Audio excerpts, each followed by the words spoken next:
Just ahead on CTV News. The county addresses safety at the State of Our Schools Emergency Town Hall. Plus, immigrant rights advocates rally in support of a privacy protection bill. I'm Katara Jones in Annapolis. I'll tell you more about it coming up on CTV News. And we sit down with a county executive candidate. Those stories and more on CTV News, starting now.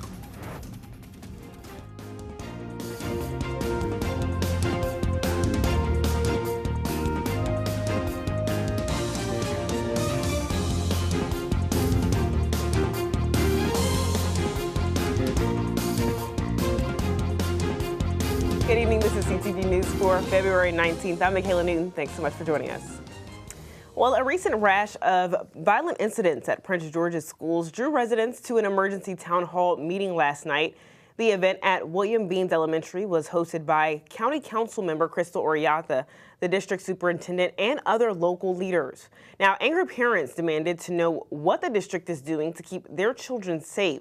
Since the start of the school year, there have been a number of violent incidents, including this one at Potomac High School, when a 14-year-old girl was attacked by a group of students.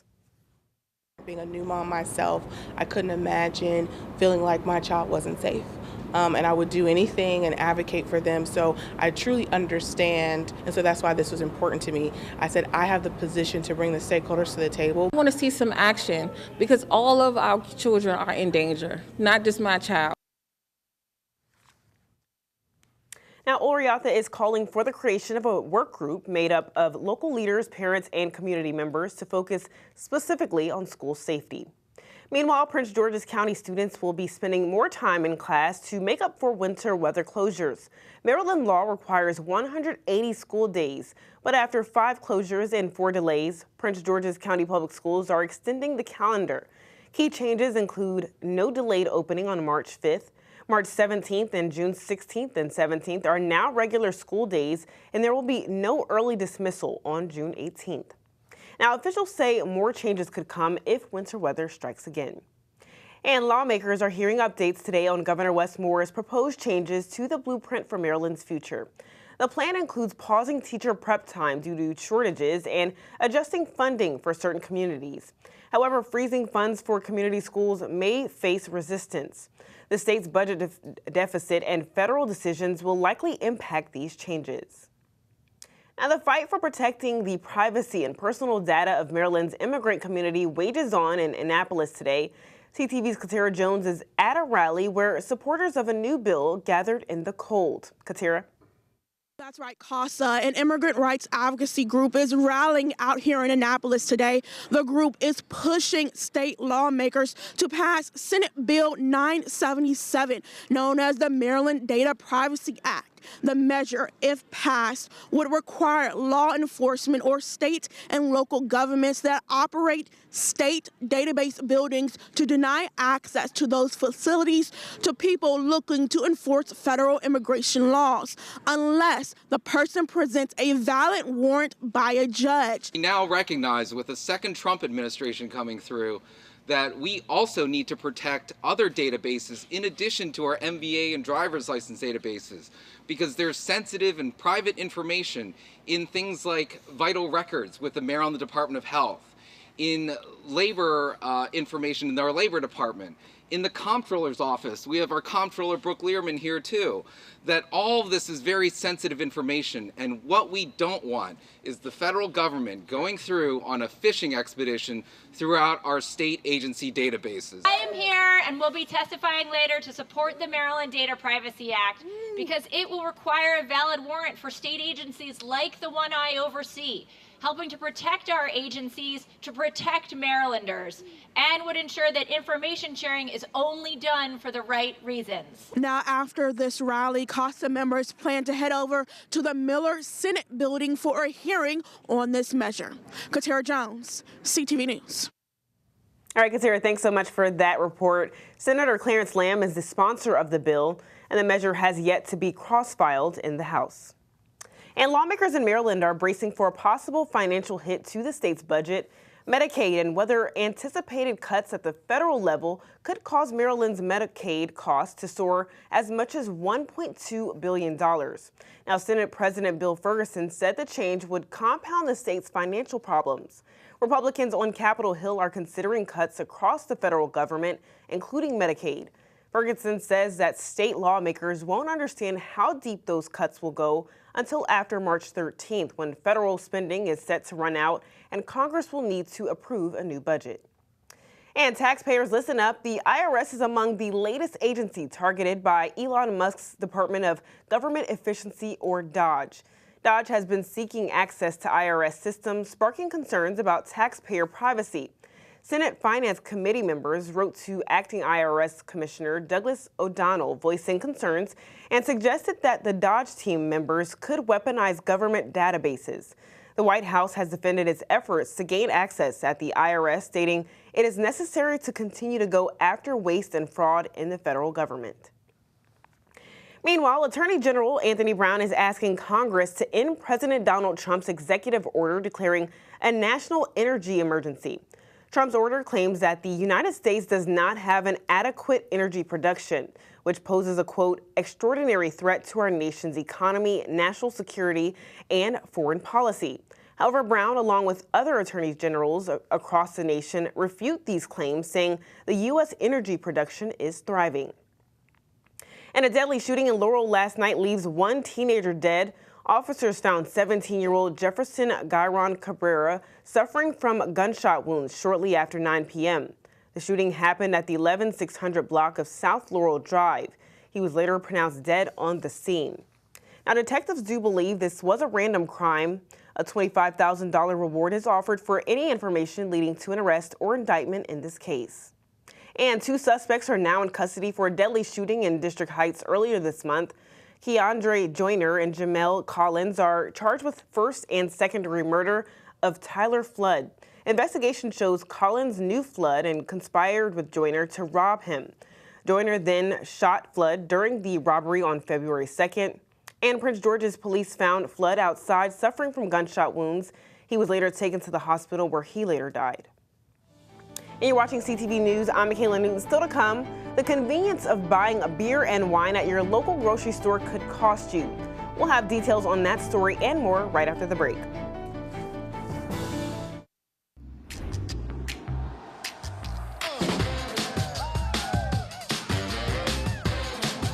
Everyone likes rooting for their favorite team with some friends. But if you plan on drinking, don't drive. Designate a sober driver or schedule a rideshare for a safe ride home. Be the make a plan driver. Be the driver who saves lives. Welcome back. February is National Heart Awareness Month, and a local organization that aims to eliminate heart-healthy disparities among Black women is hosting its 10th annual Red Dress Gala. Now, these are pictures of previous events held by the organization. The two-day event hosted by Open My Heart Foundation will feature discussions about health justice. The gala will also honor heart and stroke survivors with a red dress fashion show. The first day is on Friday, February 21st, and it's going to be held at the University of Maryland Capital Region Medical Center right here in Largo, Maryland.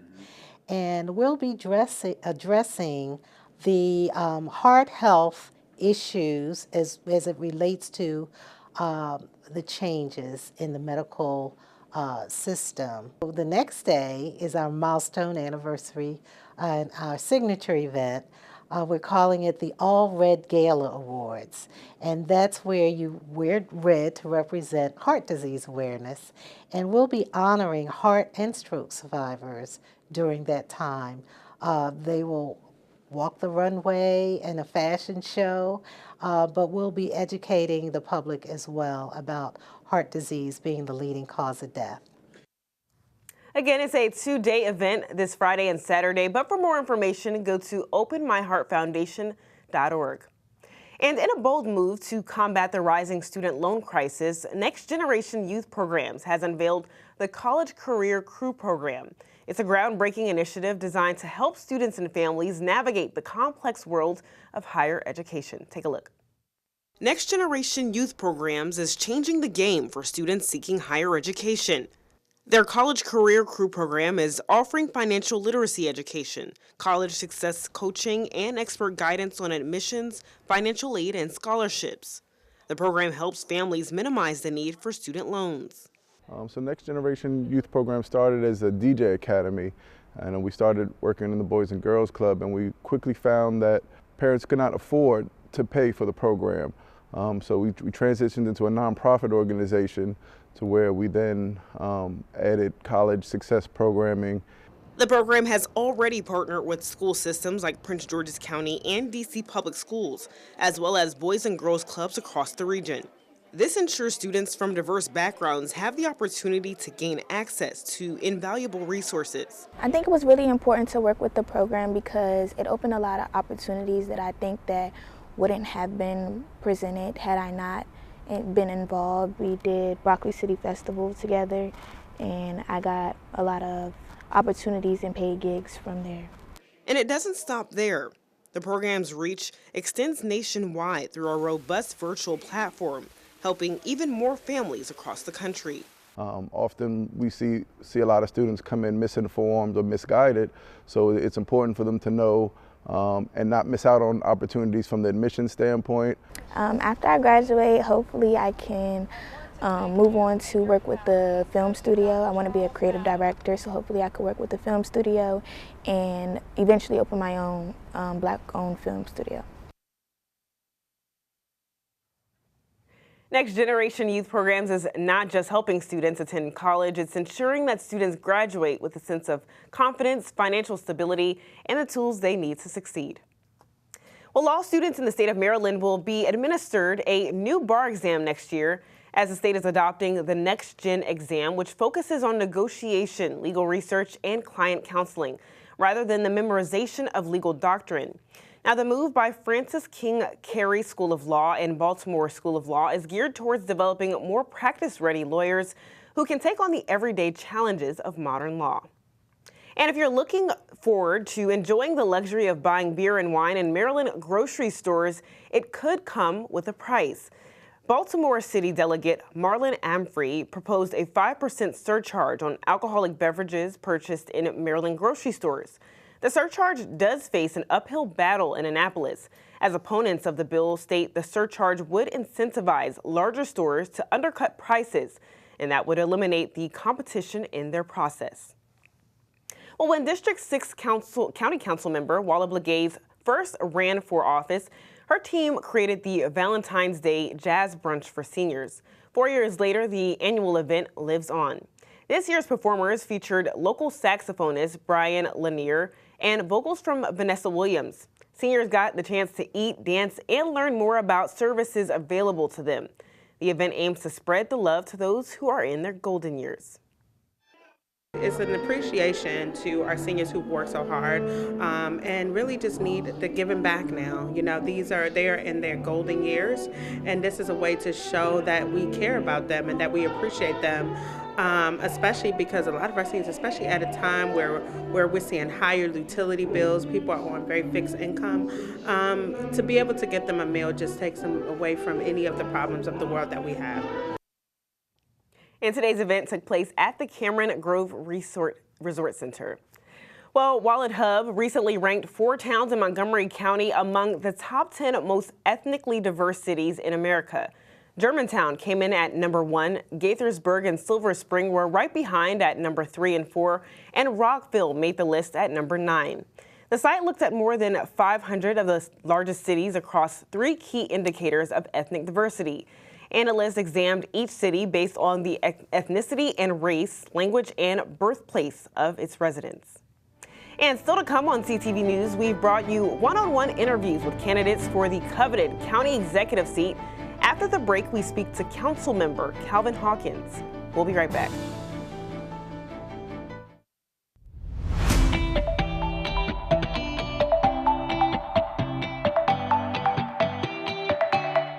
Prince George's Community Television, the home for everything Prince George's, is gearing up to start our media training and classes.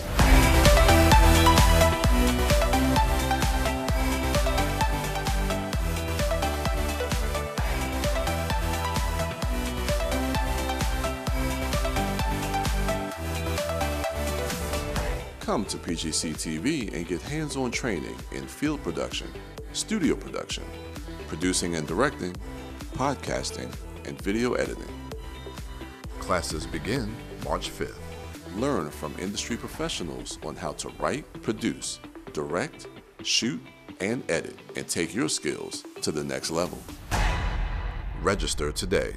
Classes begin March 5th.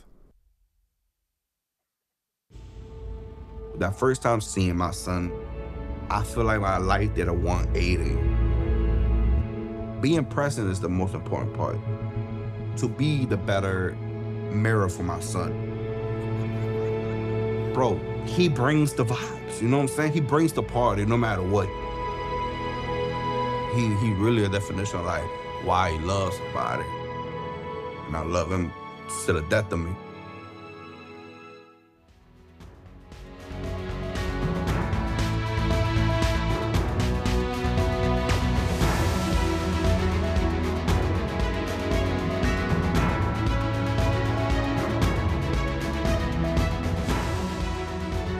The special primary election for the county executive seat is less than 2 weeks away. CTV is continuing our coverage to bring you exclusive interviews with each of those candidates. And joining us in the studio today is candidate and at-large councilman Calvin Hawkins. Mr. Hawkins, thanks so much for joining us. Thank you for having me. All right, so the county currently is seeing a $170 million budget deficit. What are currently some of your priorities for balancing the county budget? Well, we are continuing looking. Right now, we are actually balancing the budget that you speak of. As a county council member, I'm working with our county executive team and our fellow colleagues. We are looking at a 10% reduction in our agencies. And citizens have to understand, this is one of those situations with the blueprint for public education, the overwhelming overtime with our public safety officials and our pension plan has created a situation where we have to address it. But we are working diligently, and as you may know, the county by law has to pass a balanced budget, and that projected $171 million deficit will be addressed through some very tough decisions.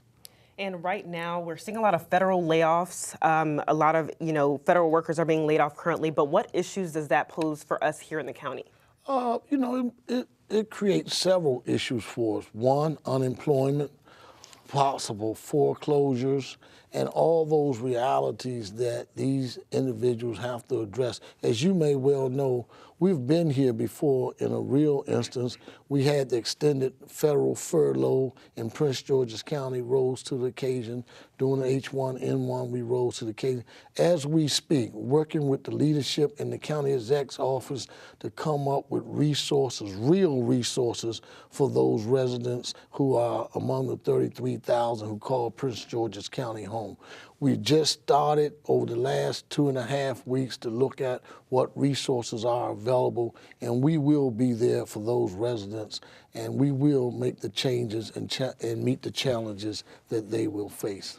Now, what do some of those resources look like for those people? Like, for example, I have legislation in now going through the county council. We're going to have a moratorium on foreclosures, because for them to abruptly lose their job, we don't know what their financial planning has been, but we're going to ensure that they can stay in their homes long enough to rebound with employment, and we're going to help with job opportunities. So I want to be clear, we're looking at job opportunities, not just in the county government, but with our private sector. And right now we're setting up how we can help them by knowing what kind of skill set they have, what kind of jobs they have, so that we know how we can help them. We're talking about health care and all those issues, but more importantly, jobs and the opportunity to provide employment for them.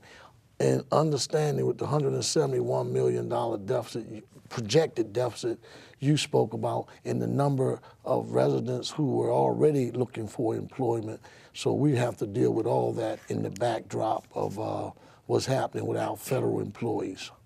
Absolutely. You mentioned the blueprint a little bit earlier. Yes. A lot of changes could possibly come to the blueprint, but what is your plan currently if there are a lot of budget cuts for that as well? Yes, you have to understand the blueprint for education is a great, noble idea, but it came to the local governments without any revenue stream.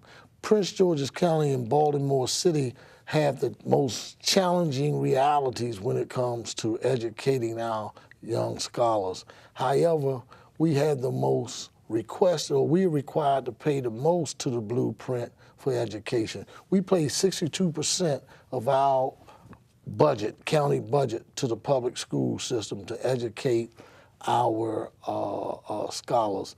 And as you may know, and I want to make this real quick, as you may know, over the last 6 years with our former county exec, we built 14 brand new schools. We've given our educators more resources, more professional training opportunities so they can educate and inspire our scholars for the future that await them. So we believe we're where we should be on public education, and we're going to keep fighting, especially under what's going on with Mr. Trump, President Trump, and this immigration issue. Now let's talk a little bit about taxes. Can you promise residents that their taxes won't go up? What I can promise the residents that I will do everything I can to keep taxes down. For example, we just passed a senior tax credit initiative. And what we have to understand, like in your own household, the expenditures can't outpace the revenues. For example, you asked, I will promise them that property taxes and things like that I will not support. But we are working on passing a telecommunications tax. That's on your cell phones to help pay for this senior tax initiative. So I would be ingenuous if I say we're not raising tax. What I'm saying is the one tax I support is the 3% raise on the telecommunications tax, but any other tax I don't support raising. But I want to be honest with your listening audience that everything's on the table. Now, you've been on the county council since 2018. Do you think that the county is going in the right direction? If not, then what would you do to change that? I certainly, notwithstanding the naysayers who are running for this for county exec, I certainly believe we're in the running and moving in the right direction. As you know, 6 years ago, crime was down, but we had all kind of Justice Department consent decrees against our police department.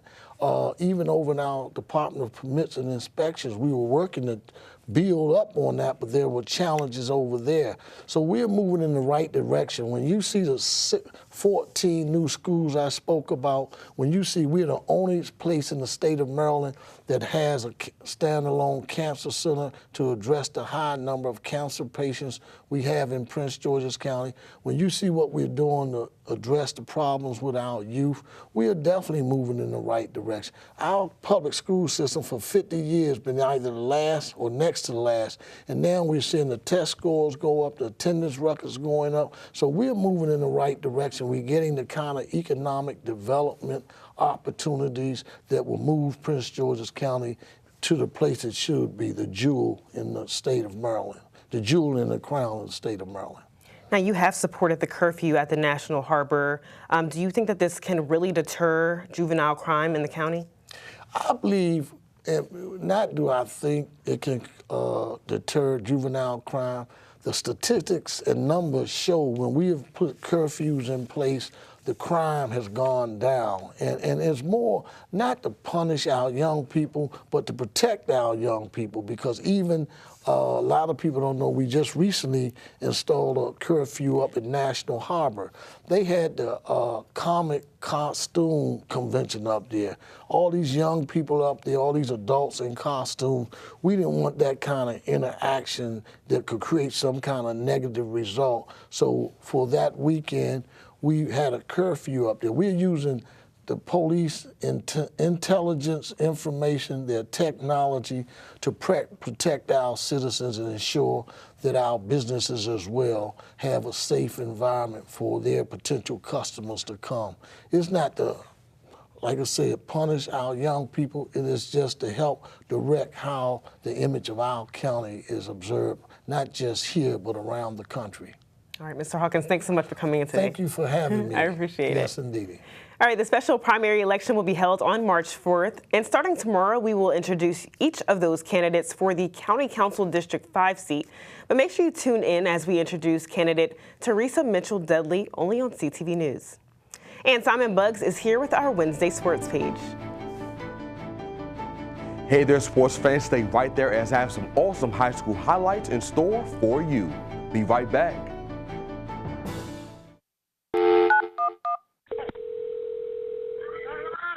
City address the emergency.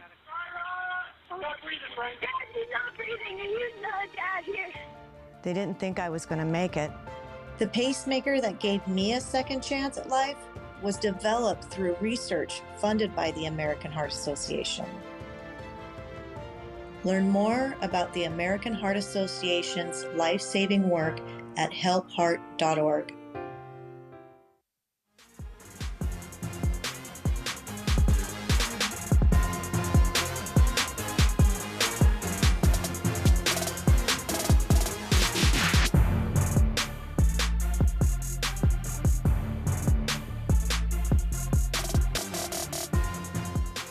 Everybody, are you ready? Because it's finally time for your Wednesday sports page. Let's get into it.